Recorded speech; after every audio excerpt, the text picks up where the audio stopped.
Good afternoon, dear students. Welcome to the English Canvas. I hope you all are doing well and are ready to immerse yourself in another powerful piece of literature today. Today, we step into a deeply moving and politically charged poem, Easter 1916, by William Butler Yeats.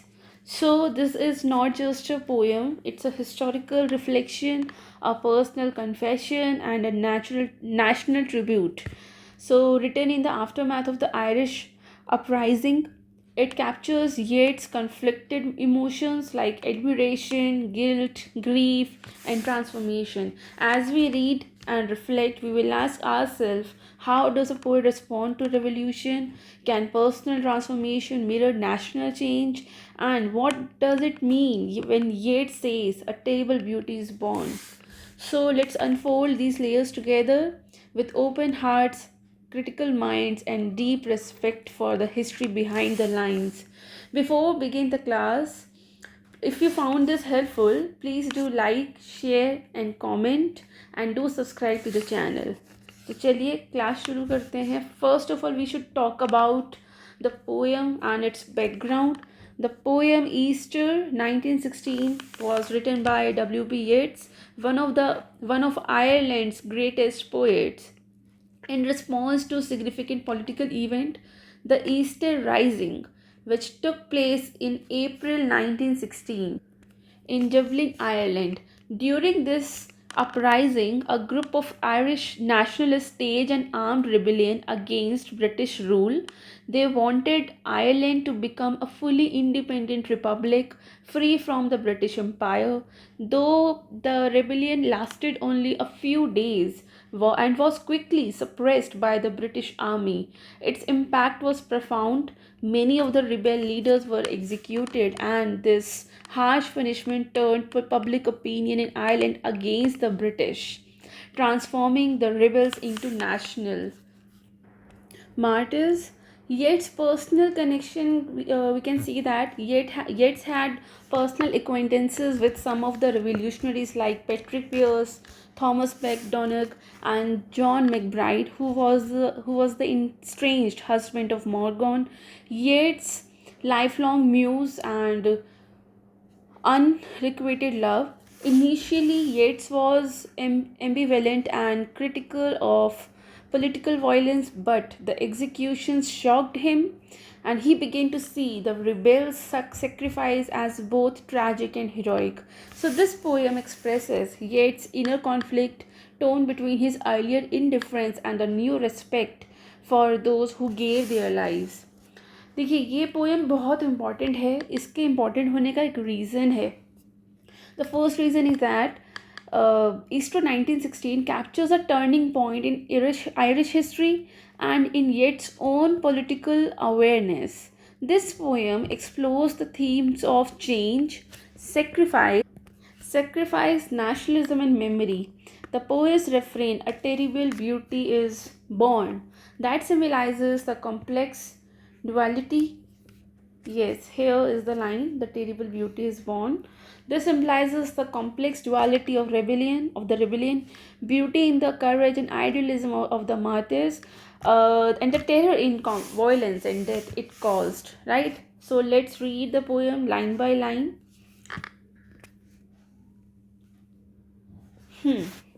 I have met them at close of the day, coming with vivid faces from counter or desk among grey 18th century houses. So the opening four lines. In these lines, Yeats describes how he used to see these revolutionaries going home from their daily jobs. The vivid faces. It shows they were full of life, but the surrounding, the grey house, among grey 18th century houses, the grey houses, the grey houses reflect the dullness and routine of their everyday lives, right? I have passed with a note of the head or polite meaningless words, or have lingered a while and said polite meaningless words. So Yeats admits that he didn't take them seriously before. उससे पहले वो seriously नहीं लेते थे उसको, उनको their conversations were casual, empty and meaningless words. Polite meaningless words shows detachment, right? And thought before I had done of a mocking tale or a gibe to please a companion around the fire at the club. These four line In these four lines, Yeats confesses that he even made fun of them in social circles. He didn't understand their seriousness और passion at the time. मतलब जैसे अक्सर होता है ना, कुछ लोग अगर प्रोटेस्ट कर रहे होते हैं तो जो लोग अपने काम से काम रखने वाले लोग होते हैं वो अक्सर उनका मजाक उड़ाते हैं कि अरे ये लोग कितना फालतू का काम कर रहे हैं, प्रोटेस्ट कर रहे हैं, रिबल कर रहे हैं, क्या ही मतलब है. अपने काम पे ध्यान देना चाहिए, अपने पैसे कमाने पे, अपने करियर पे, या जो भी आप जिस भी चीज़ में इन्वॉल्व हैं उस पर ध्यान देना चाहिए. 95%, 99% लोग ऐसा ही सोचते हैं. ये जो कुछ 1-2% लोग रहते हैं यही प्रोटेस्ट करते हैं, यही रिबेल करते हैं. तो ये जो बाकी लोग जो नहीं करते हैं वो इन लोगों को बेवकूफ़ समझते हैं, इनका मजाक उड़ाते हैं. सिमिलरली येट्स भी, वो भी कन्फेस कर रहे हैं इस बात को कि I have even made fun of them in social circles. So Yeats didn't understand their seriousness और पैशन एट दैट टाइम, लेकिन अभी तो वो समझ रहे हैं. Being certain that they and I but lived where mortally is born, all change utterly, a terrible beauty is born. ये बहुत इंपॉर्टेंट लाइन है, इसको अपनी आंसर राइटिंग में भी यूज़ कर सकते हो. सो mortally refers to a fool's costume. He yet felt that both he and the rebels were part of the foolish society, but now everything has changed. The rebellion transformed ordinary people into heroes. अब जो rebel जो हुआ है उससे जो ordinary लोग थे जो सिर्फ अपने काम पर ध्यान देते थे, उस रिबेल ने उन आम लोगों को हीरोज में कन्वर्ट कर दिया, ट्रांसफॉर्म्ड कर दिया basically. So a terrible beauty is born, यहाँ पर ये सिग्निफिकेंस है इस लाइन का. This phrase a terrible beauty is born is expressing the paradox that something beautiful which is heroism, or we can say sacrifice, has arisen from something terrible, violent and death, right? Now the stanza 2.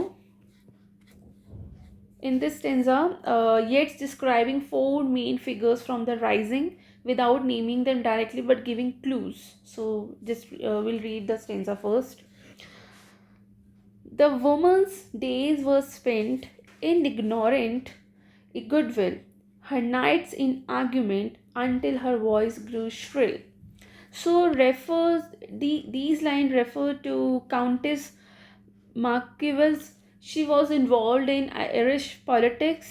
मतलब इनका नाम नहीं लिया गया है but ये उन्हीं को ही लाइन इंडिकेट किया गया है. She was involved in Irish politics and was known for her strong opinion. So W.B. Yeats earlier thought her efforts were ignorant and noisy, but now he is re-evaluating. मतलब अब जो है येट्स खुद उनके rebel को, उनके एफर्ट्स को री-इवैल्यूएट कर रहे हैं. पहले तो इग्नोरेंट थे, उनकी बातें सारी, उनके आर्गूमेंट बहुत ही इग्नोर किए गए थे, लेकिन अब उसको वो फिर से इवैल्यूएट री-इवैल्यूएट कर रहे हैं. What voice more sweet than hers when young and beautiful she rode to harriers. So here Yeats remembers her youth when she was graceful and attractive. मतलब यंग थी, ब्यूटीफुल थी, not yet hardened by politics and war, right? This man had kept a school and rode our winged horse. This other, his helper and friend, was coming into his force. So these four lines refers to Patrick Pearse. मैं लिख देती हूँ कौन सी line किसको refer कर रहा है. ये the women's days were past, ये रेफर कर रहे हैं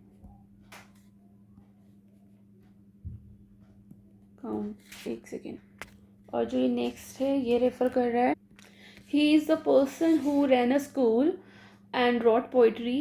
विंग्ड हॉर्स का मतलब है यहाँ पर poetry. So and Thomas MacDonagh, ये इनको भी रेफर कर. ये जो इनका हेल्पर और इनका फ्रेंड है वो कौन है? He is his friend and fellow poet rebel. He might have won fame in the end, So sensitive, his nature seemed so daring, and sweet his thought. So MacDonagh is remembered as a gentle and idealistic man who might have had a great literary future. This other man I had dreamed, a drunken and vain glorious lout. He had done most bitter wrong to some who are near my heart. So these lines refer to John McBride, who had married and mistreated Morgan. ये Morgan से इनकी शादी हुई थी और उसको mistreat किया था. और मॉर्गन कौन है? येट्स की बिलवड है. सो इसी वजह से अब इसको इससे शादी करके इसको मिसट्रीट किया. तो ऑब्वियसली ये येट्स को बिल्कुल पसंद नहीं है. Yeats disliked him personally.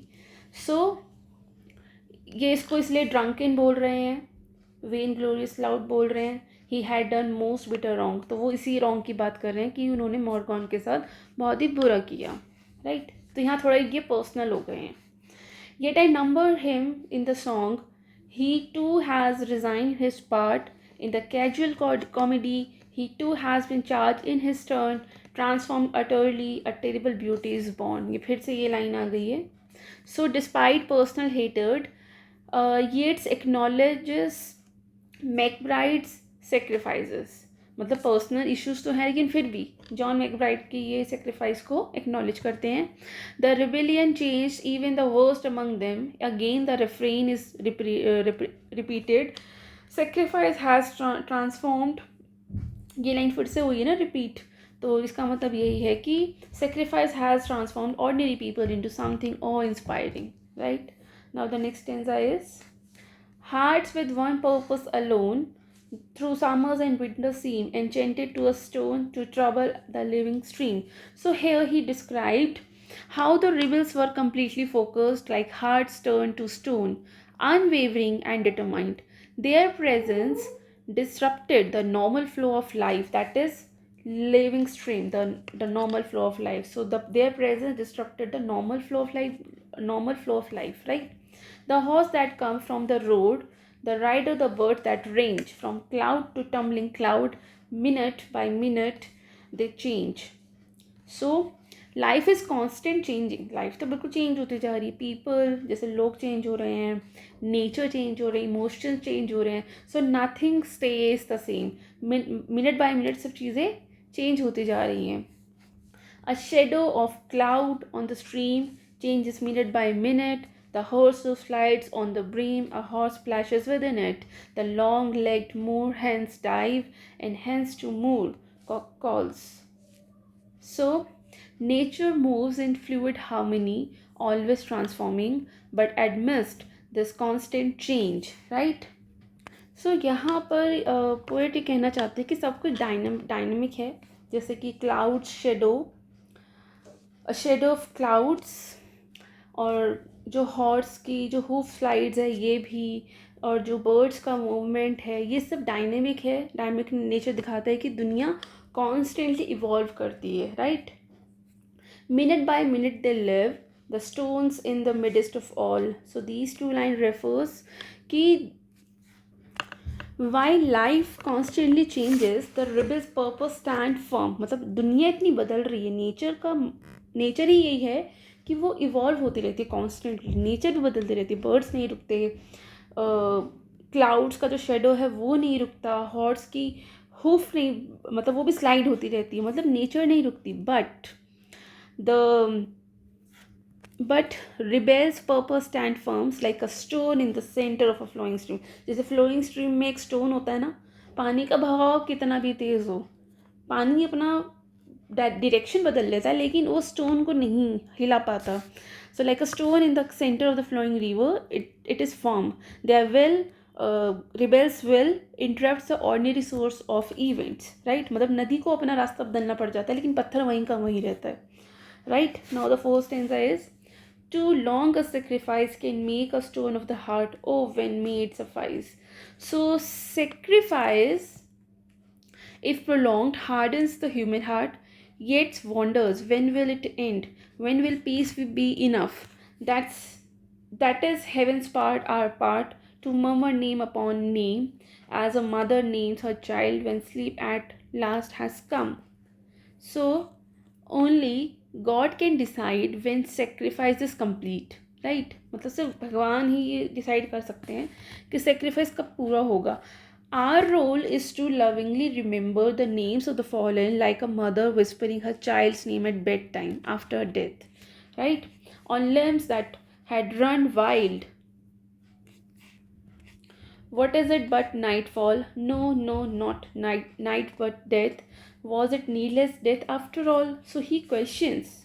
He questions whether their deaths were like nightfall, natural and peaceful, well, and then corrects himself to no, it was death. मतलब he questions whether deaths were like nightfall. उसके बाद खुद ही को ही correct करता है, no it was death, ऐसा बोल के ना, no no no not night but death.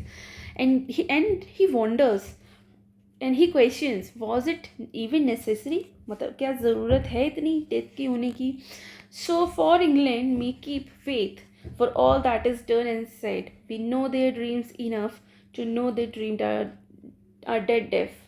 So even if England eventually becomes just, it doesn't undo the fact that these men died. What matters is that they dreamed of freedom and died for it, right?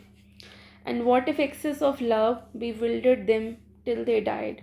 So maybe they didn't die for logic or strategy, but out of overwhelming love for their country, they will die, right? I write it out in a verse. MacDonagh and McBride and Connolly and Pierce, सब चारों के नाम लिख दिए इन्होंने, मतलब directly नाम बोल दिया है. Now in time to be, now and in time to be, wherever green is worn, are changed and change utterly, a beauty is reborn. फिर से इन्होंने ये लाइन को रिपीट किया, ये लाइन बहुत इंपॉर्टेंट है. सो Yeats immortalizes the four martyrs: Thomas MacDonagh, John McBride, James Connolly and Petrie Pierce. Their names will live wherever Irish pride exists. लिखा है ना यहाँ पर, wherever green is worn. So wherever Irish pride exists, their name will be alive. Their lives, their deaths, and the nation all have changed eternally, right?